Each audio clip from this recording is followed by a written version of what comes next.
ikapitong edisyon ng teleserye ng Totoong Buhay, inanyayahan ni Kuya ang siyam na maswerteng celebrities upang maging housemates. Ang DJ na si Chacha, ang commercial model na si Elise, ang modelong si Hideo, ang cover girl na si Jinri, ang singer-actor na si JK, ang komedyanteng si Nono, ang dancer-actress na si Yasi, at ang kilig ambassadors na sina Makoy at Nico. Lingid sa kaalaman ng Lucky Housemates, dinala sila ni Kuya sa kanyang bahay sa Vietnam upang bigyan ng pagkakataon na ipasa ang buenas sa pamamagitan ng 7 task. Kapag nagtagumpay sila sa 5 task, isang kabataang Pinoy ang mapalad na magiging housemate. At kapag nanalo sila sa 6 o 7 task, maipapasa nila ang swerte na maging housemate kay Kuya. Ang Vietnamese house guest na di nila alam ay lumaki sa Pilipinas at marunong magtagalog at Ingles. Ito ang mga kwento ng celebrity housemates. Kahapon, mas nakilala natin ang #boysipag na si Nico. Ngayon, sundan naman natin ang kwento ng saya, pagsisikap at pag-asa ng kanto komikero na si Nonong. Oh gosh. Ay, yan na! May tao! Ayan. Oh, I swear!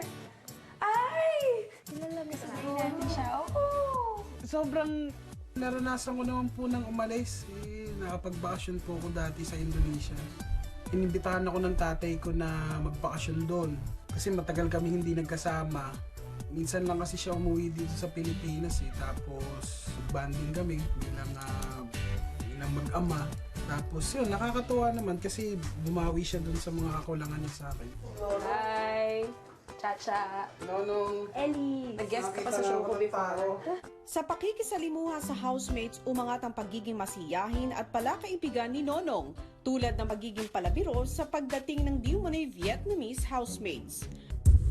May nawawala. Gamit nila. Labas mo na, uy. Uy!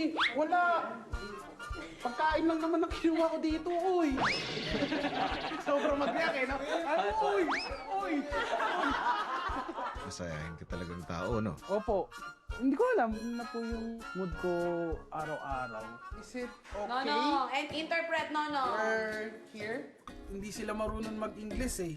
So, kailangan ng mga gestures. I will put this one here. Kaya. Look here, and here. Nung bata pa po ako, talagang kulit na ako, ganun. Hindi ko pa po alam na magiging komedyante talaga ako kasi gusto rin syempre ng mga magulang ko na magkaroon ako ng sariling profesyon. So kumuha ako ng nursing dati na hindi ko naman gusto. Nag-computer engineering din ako tapos di ko rin natapos.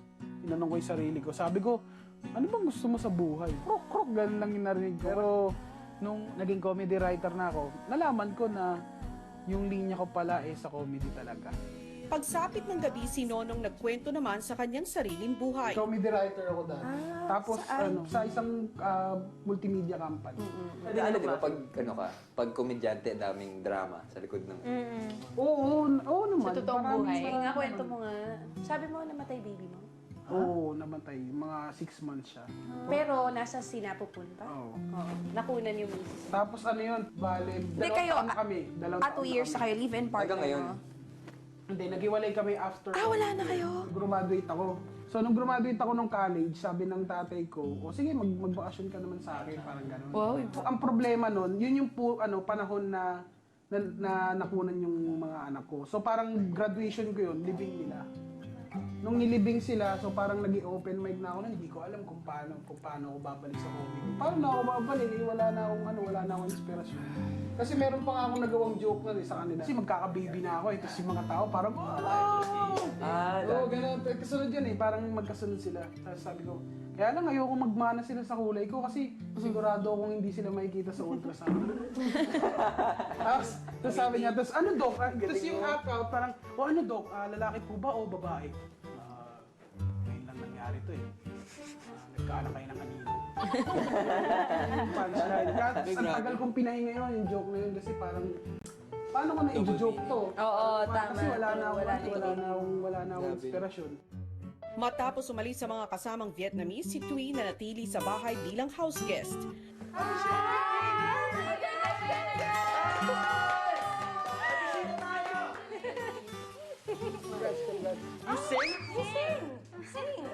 Anh yêu ơi, có biết không anh ở đây, em ước mơ sâu trên mãi mãi luôn gần bên em. Singer pala siya. Hindi, pag maganda ang boses, madali akong mahulog. Sina JK at Nonong pinag-usapan ang nagpapanggap at di nakakaintindi ng Tagalog na si Twi. Pag nagsasalita nag-uusap. Ano siya charming siya True. You? Bago matulog, may pinakuha muna si Kuya kina Nonong at Chacha. Ate, what does that mean? Dito tayo iihi. Wait, No going out. Wait, no for reals. Yes, yes. We call it Arinola. Arinola. Pag wala tayong magawa, frisbee tayo. No, pwede. May uy ka. Kapitan Arinola! Tayo! Sa buyan, no? Na ba? Oh, Power! Or paano? Nang sayan! Bomba.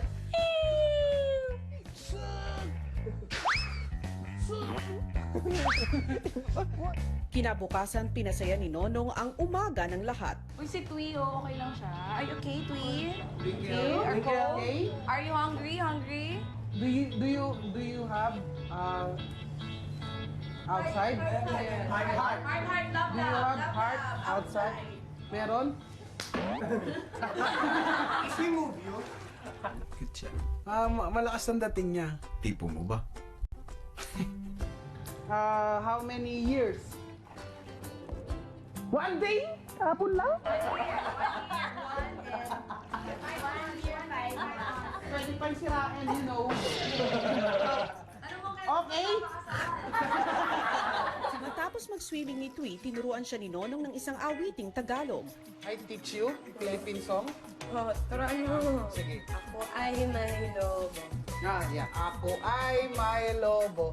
Ako ay May lobo. may lobo. Lumipad sa langit. Hindi ko na... Dahan-dahan ko yun, oh. Hindi, kakantayin ko muna. Hindi Hindi. ko Ko. nakita. Nakita. Pumupup. Umutok. Na pala. Sayang ang is the remix! Maya-maya kinausap ni Kuya si Nonong tungkol sa kanyang pagiging komikero. Nag-umpisa po ako mag-open mic. Doon po yung nangyayari yung mga parang testingan ng mga jokes na sinulat mo. Nagpursige po ako kasi po yung open mic, wala pong bayad yun. So, lahat ng pagkain mo, pamasahe mo, sagot mo. So, kailangan talaga ng tiyaga. Tapos nung nagkaroon ng audition ng Funny One last year, nung finals po, nag-second place ako. Tapos yun, nagdire-diretso na po hanggang sa lumabas na ako sa TV. So nakakatuwa po kasi nagagawa ko na yung passion ko tapos sumisweldo na ako. Maswerte ka, nakita mo yung gusto mong gawin mo sa buhay. Opo. Dahil dyan, nais ko ay maibahagi mo sa iba yung talento mo. Kanina meron ka bang napansin sa labas? Opo, meron. Stage at mic. Ready ka na? Sige. Ang saya ko! Ang saya ko! Abangan ang saya at drama sa likod ng pagpapatawa ni Nonong sa pagbabalik niya ng PBB Vietnam, mga kwento ng celebrity housemates. Umaga pa lang ay inihanda na ni Kuya ang stage ni Nonong para sa kanyang task pero tanghali na nang marinig ni Nonong ang hudyat. Para maalis ang kaba, si Nonong kinamusta na lang si Twi. Mahal mo ko? Mahal mo ko? Yes. Galing! Oo, di ba? Pogi, di ba? Pogi? Yes. Kahit nas pogi, loko ka. Pogi sa Vietnam! Uy! May partner na ako! Dali! Hello! Kumusta? Hello! Wala pa to? Ang init! Pero Hello! Welcome to Nonong Show! Ayaw niya ng krimen, di ba? Ako din, ayoko ng krimen. Kaya pag may foreigners natin, anong ginagawa natin? Tinuturuan natin sila ng Tagalog words, di ba? Tulad ng mabuhay, o kaya mahal ko kayo, di ba? Di ba? Sobrang mali yun, mali. Sobrang bait ng bati kaya madali silang maloko ng kriminal. Dapat ang unang words na ituro natin sa mga foreigner ganito. Wag ako. Iba na lang. Yes, thank you, kuya. Yun, thank you. May tawal naman. Oo. Hindi, every time na magpe-perform ako, kailangan ko kabahan. Kasi yung adrenaline ko yun eh. Ilang saglit pa'y muling narinig ni Nonong ang hudyat. Pero meron kasi akong joke. Uy, ayun na. Hindi mo gagawin. Ayun na. Napansin ko ngayon na may mga trabaho na bawal mahiya. Isipin nyo kung yung security guard mahiyain. Nonong, bakit hindi mo siya kinapkapan? Nakapagpuslit siya ng barel. Kasi, sir, hindi ko po kakilala eh. Ano po? Nahiya po ako eh. Mahiyaing hold-upper. Kuya, may sasabihin sana ako, kaya lang, huwag kang mabibigla ah. Hold up to. Ano ba? Huwag mo akong tignan. Sige na nga. Tingin na lang barya. Pagsapit ng gabi, tuloy-tuloy pa rin ang pagpapatawa ni Nonong. Bago ang lahat, guys, thank you sa suporta nyo ngayong gabi para sa aking set. Itong last joke na to na gagawin ko ay sobrang magiging memorable. Bakit po? Dream come true to. Isa sa mga paborito ko ay ang Pinoy Big Brother. Kasi, di ba, ginawa na nila lahat ng edition, tulad ng teen edition, celebrity. Pero alam niyo yung hinintay kong edition? Ano yun? Yung Squatters edition. Isipin niyo kung ganito. So, kuya, Bakit? naiiyak ako. Sobra, naiiyak ako. Ayaw mo to. Tuloy-tuloy tayo, bro. Tuloy-tuloy tayo. Hindi kasi, dream come true to na sagutin niyo, grabe. Ulit tayo, ulit kaya.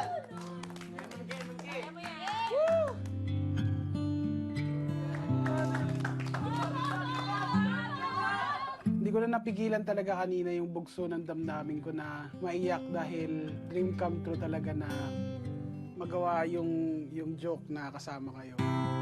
Priceless. Dream come true! Okay, magsisimula na tayo sa Susunod! Hindi ako mapapagod na i-share yun sa kanila. Yun na po yung pangarap ko na kailangan ng tao yun Sa dami tsaka hirap ng pinagdadaanan nila, tsaka pagod. Kailangan nilang tumawa kahit paminsan-minsan. Makalimutan nila yung problema.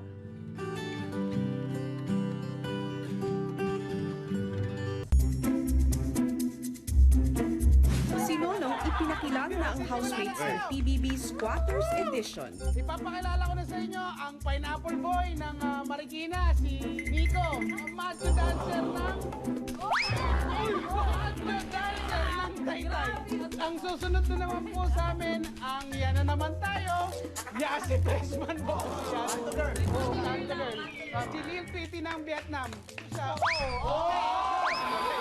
ang exporter ng Loya from Iligan City. Ang kargador ng pier ng Quiapo. Si Hideo. So, yan kuya, eto lang po. Siyempre, ang reyna ng wet market. Okay. Ang next naman po, simple pero nakista mo siya. Si JK. So, kami po kuya ang Squatters Edition. At kuya, trabaho niyo po na pakainin kami araw-araw. Ano yung sinasabi mo? Diyan ka ba? Andito nga ako. Nasa speaker ka ngayon. The best ho. The best. Ako po kung papipiliin po ako sino mananalo, siya ako i-vote ko. He deserves it. Sarap niyo talaga kasama. O, sino una natin palalayasin? Di ba, nagkasundo tayo, wala nang boboto? Wala na, kuya. Masaya Wala na na kami. boboto. Wala na, kuya. Masaya na kami dito, kuya. Sigurado kang walang boboto. Depende yung sa sasabihin nyo. Alam mo ba yung forced eviction? Walang boto ron. Alam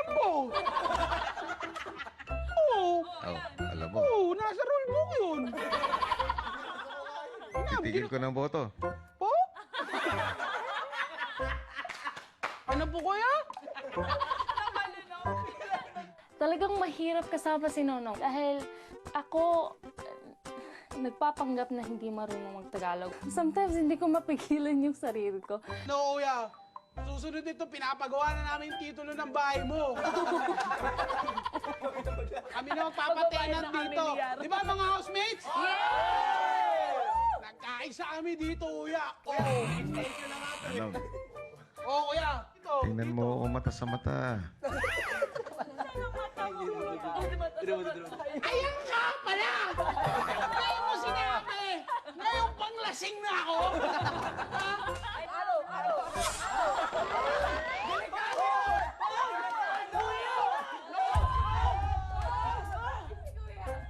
Up.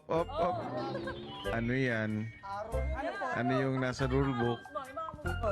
Hindi, ganyan lang. Hindi, ano to? Ano yun? Exercise. Tuha!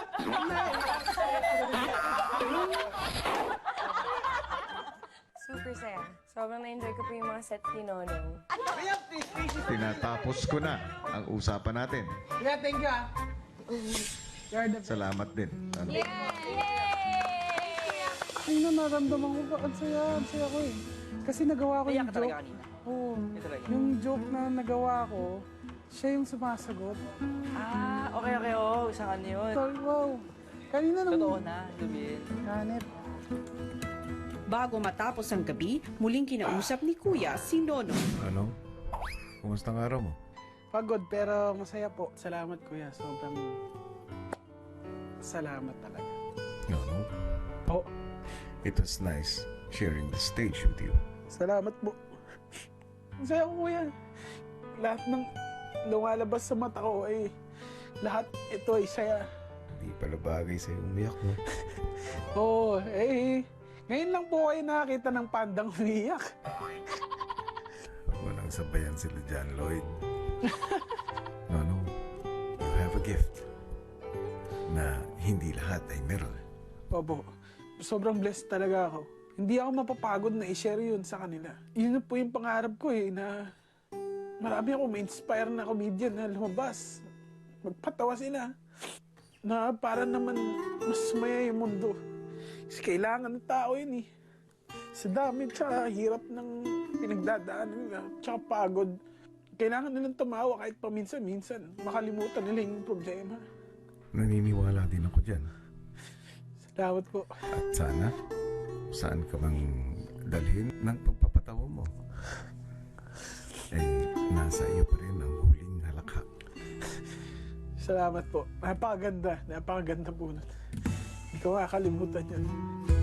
Abangan bukas! Kilalanin naman natin ang itinuturing na bunso ng housemates, ang cutie kulit na si JK. Ano-ano nga ba ang mga saloobin niya na lalabas sa pakikitungo niya sa mas matatandang housemates? Ang kanyang kwento bukas sa PBB Vietnam. Mga kwento ng celebrity housemates.